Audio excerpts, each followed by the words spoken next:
It's lesson 21 of the 9x9 Kenken with no operation signs from mathmojo.com/Kenken. And in the last adventure, we proved that the 414 combination does work here, but we haven't done our ecology check yet. Now, when you do your ecology check, it's easy to get sort of lost in it, and I'll show you what I mean. If I check it and get rid of this 4 now when I'm checking this row, I can now start doing my ecology check for the 24 while I'm doing it, but I'm not going to do that yet. You know, I don't like to get lost in here unless I see something immediately right away that's a no-brainer. I want to stay on track. I want to continue doing my row check. Now, you don't have to, but it's just the way I do it. But here I notice right away, okay, this 9 is useless without the 4 here. I don't have to erase this here. I could do it later and stay on track, but it's so easy that I just go ahead and do it. Now get rid of the 4 here. Now I could see what consequences it would have in this cell. It's not readily apparent to me, so I'm just going to keep on track. Okay, there's the 1 here. Get rid of any 1s. Alrighty, there are no 1s in that row. And now get rid of any 1s in this row. Get rid of the 1 in that row. Get rid of that one. And I do see something here, but I'm just not going to bother with it yet because I'm not done.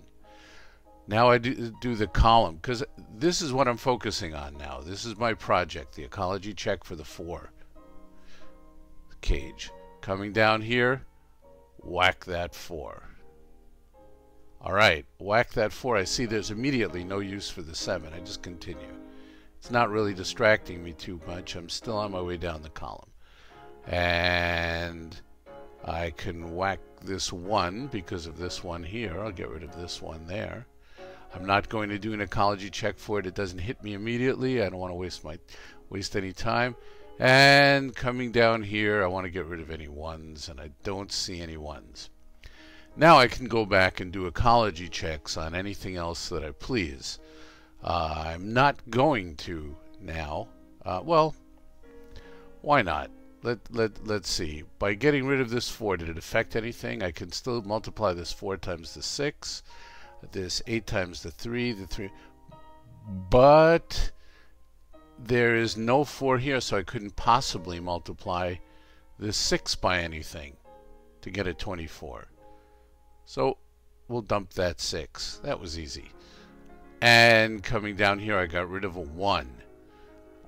The 1 would, I would multiply 3 times 1 to get 6. So that didn't change anything, because I can still use this 6 here if I'm adding. Add 3 to 6 and get 9. And then add 9 more and get 18. So that didn't change anything there. I don't really see anything that changed. Maybe you do. I'm not going to spend time on it now. I don't really. Usually I save that for later after I get rid of, do things, you know, when I've cleared up other things that I've seen that are apparent. And the thing that's apparent to me now is a very interesting phenomenon. In this 1 cage, this 8 and 9 are sort of separated off from the rest of them because the 7 is missing here. What I mean by that is, normally I could subtract a 7 from an 8 and to get this 1, but there is no 7 there. So the only combination I can use this 8 with is if I take the 8 and subtract it from this 9, or this 8 and subtract it from that 9. In either case, if I use an 8, I must use a 9. If I use a 9, I must use an 8. So they go together no matter what if I use either one of them there. But if I do, that leaves no possibilities at all for this 17 cell cage. And clearly we can't have that. So the possibility of there being an 8 here or a 9 here is out. I hope you followed that, because that's a cool kind of, I like that piece of logic. You know, it's just sitting in front of you and you grab it, you use it. Sounds like I know what I'm talking about, but I probably don't. Maybe you do. So by doing that, if I do an ecology check, I notice right away, without really spending a lot of time on it, that this is the only possibility for a 9 here. There's no other 9s in this row. Well, let's make it a 9. Let's get rid of these and write the 9 in real large. Let's write that 9 in large. By doing that, I check my, obviously this row has no other 9s in it. That's the reason we put this 9 here. But the column, there's a 9. Bang, we got to get it out of the way. And if we get rid of that, there's no possibility to use the 7 or the 9 here. They only combine to add up to 25 if we use all of them. If not, we're out. So we're out. That leaves us with the only possibility, the 5 times 1 times 5 combination. I am going to erase it and write it larger so I don't confuse myself later. And I must remember to write the 5 here, the 1 here, and the 5 here, and not 1, 5, 1, which I did just previously in a video that you're not going to get to see because I am correcting it now.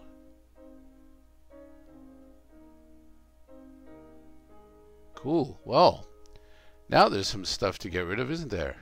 Let's do our ecology check. Doing the columns, bang, bang, and nothing there. Doing this column, bang. Let's clean this up a little bit, and bang, and no more in there. Doing the rows, wait, is there anyone? No ones.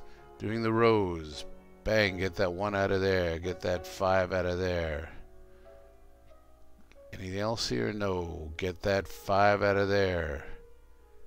Okay, I also notice right away, without that 5, there's no possibility to use an 8 in here. So let's get rid of those 8s. What the heck was it just doing? The 5s in this column? No other 5s in here. That's pretty clean. That cleans this up quite a bit. So let's take a look here right away. Can I use this 2 with a 1? Yes, I can. Can I use this 4 with a 2? Yes, I can. Can't get rid of those just yet. We'll save the rest for the next lesson, lesson 22.